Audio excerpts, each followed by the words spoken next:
नमस्कार मेरे प्यारे साथियों, मैं राकेश वर्मा आप सभी का स्वागत करता हूं आपके अपने पसंदीदा एजुकेशनल चैनल एसएन गुरुकुल पर। दोस्तों, इस वीडियो में हम बात करेंगे एक गंभीर सवाल। यह है कि अदर स्टेट के फीमेल को यूआर फीमेल में रखा जाएगा अथवा नहीं। तो आइए हम लोग बाय प्रूफ जानते हैं। पहला, यह नोटिफिकेशन है जिसके तहत बीपीएससी आयोग ने दूसरे राज्य के अभ्यर्थियों को बिहार के बीपीएससी शिक्षक भर्ती परीक्षा हेतु आवेदन करने का छूट प्रदान किया, जिसमें मोटे अक्षर में जो लिखा हुआ है भारत का नागरिक हो एवं बिहार राज्य के अस्थायी निवासी, ये जो शर्त लगाया हुआ था पहले, उस शर्त को हटा करके सिर्फ ये शर्त लगा दिया कि भारत का नागरिक हो।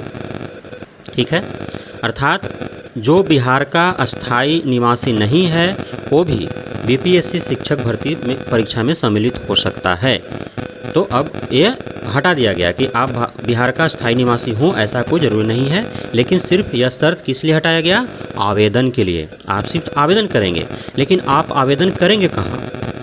यूआर में करेंगे, यूआर फीमेल में करेंगे, या कैटेगरी वाइज रिजर्वेशन में करेंगे? यहाँ पे देखिए, आरक्षण वाला जो पार्ट है नोटिफिकेशन में, आप जा कर के पढ़ लेंगे स्वयं से आरक्षण वाला भाग। उसमें साफ साफ पहला पॉइंट लिखा हुआ है, ऑनलाइन आवेदन पत्र में इंगित कॉलम में आरक्षण का दावा नहीं करने पर आरक्षण का लाभ नहीं मिलेगा एवं आरक्षण का लाभ बिहार राज्य सरकार के प्रचलित आरक्षण नियमों एवं इस नियमावली के अनुसार और बिहार राज्य सरकार के सक्षम स्तर से निर्गत प्रमाण पत्र के आधार पर ही दे होगा। यानी कि जो भी आप आरक्षण से संबंधित जो भी आप प्रमाण पत्र डॉक्यूमेंटेशन के टाइम पर बीपीएससी आयोग के समक्ष प्रस्तुत करेंगे, वह बिहार सरकार के सक्षम प्राधिकार से ही निर्गत होना चाहिए। दूसरे राज्य का आप यदि आरक्षण से संबंधित कोई भी प्रमाण पत्र लाते हैं तो उसके आधार पर आपको आरक्षण नहीं मिलेगा।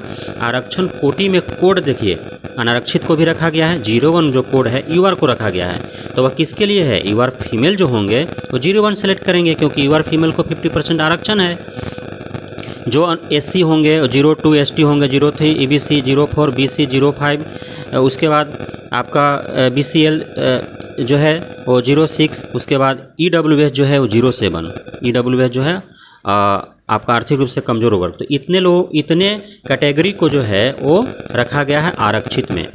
समझ गए? इसमें मेल फीमेल दोनों हैं। जो कैटेगरी वाइज मेल या फीमेल हैं वो आपका उस कैटेगरी के हिसाब से अपना कोड चुनेंगे, और जो यूआर फीमेल हैं वो 01 चुनेंगे, तभी उनको जो है यूआर फीमेल का आरक्षण मिल पाएगा।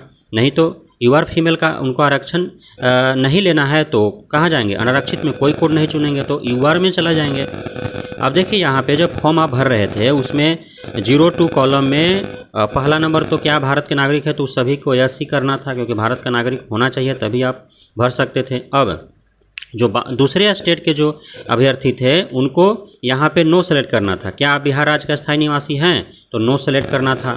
अब जब आप बिहार राज्य का स्थायी निवासी नहीं है, नो सेलेक्ट कर दिए, तो फिर आपका कोई किसी भी प्रकार का आरक्षण आपको नहीं मिलेगा। यह साफ साफ आप समझ लीजिए।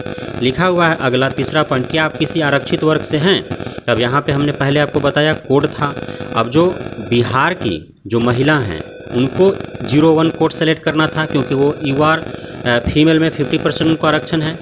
लेकिन आप दूसरे राज्य की हैं, वहाँ पे नो सेलेक्ट कर दिए, क्योंकि हमने पहले बताया आपको कि आप यदि आरक्षण संबंधी कोई भी प्रमाण पत्र यदि आप दिखाते हैं बीपीएससी आयोग को डॉक्यूमेंटेशन के टाइम पर, तो बिहार राज्य के सक्षम प्राधिकार से निर्गत होना चाहिए। आपके पास अस्थायी प्रमाण पत्र बिहार का है नहीं, दूसरे राज्य का है, वहाँ अस्थायी निवासी में नो कर दिए, तो अब यहाँ पे किसी भी तरह का आपको कोई आरक्षण नहीं मिलेगा। यदि हाँ तो कोड चुनना था, आप जब नो चुन दिए तो कोड आप चुन नहीं सकते हैं। जो ईडब्ल्यूएस हैं, बीसी हैं, ईबीसी हैं, एससी हैं, एसटी हैं, उनको जाति प्रमाण पत्र लगाना था, और जो यूआर फीमेल है उनको जाति प्रमाण पत्र नहीं लगाना था, सिर्फ कोड चुनना था। उस आधार पर उनको आरक्षण मिलेगा। अब देखिए, यहाँ पे और स्पष्ट हो जाएगा। शुल्क में आप जब जाइएगा तो साफ साफ लिखा हुआ है नोट नंबर 2 में, वैसे सभी आरक्षित कोटि के अभ्यर्थी, आरक्षित महिला अभ्यर्थी जिनके द्वारा रियायती परीक्षा शुल्क जमा किया जाता है और भविष्य में वैसे अभ्यर्थी द्वारा आरक्षण, दिव्यांगता एवं बिहार राज्य के अस्थायी निवासी संबंधी प्रमाण पत्र प्रस्तुत नहीं किया जाता है या उस पर किसी प्रकार का संदेह उत्पन्न होता है तो उन्हें रियायती परीक्षा शुल्क के आधार पर अनहरित किया जा सकता है। यानी कि आप यदि शुल्क में छूट लिए हैं और यदि बाद में आप बिहार का स्थायी निवास संबंधी प्रमाण पत्र यदि प्रस्तुत नहीं करते हैं तो आपका अर्हता ही कैंसिल कर दिया जाएगा, आप कैंडिडेट ही नहीं रह पाएंगे, आपका कैंडिडेचर ही रद्द कर दिया जाएगा। यहाँ साफ साफ लिखा है नीचे कि सूचित किया जाता है कि वे स्वेच्छा से परीक्षा शुल्क सामान्य अभ्यर्थियों के अनुरूप जमा करते हैं तो इस बिंदु पर उनकी अभ्यर्थता सुरक्षित रहेगी। इस पर निर्णय स्वयं लेना है अभ्यर्थी को। तो अब बताइए कि जो बाहर के महिला हैं या दिव्यांग जो हैं तो वो मान लीजिए कि छूट ले लिए, लेकिन अब जब बीपीएससी आयोग मांगेगा कि भाई स्थानीय निवास प्रमाण पत्र बिहार का 2 छूट लिया है तो कहाँ से देंगे, तो उनको आरक्षण का लाभ नहीं मिलेगा। सीधी सी बात है।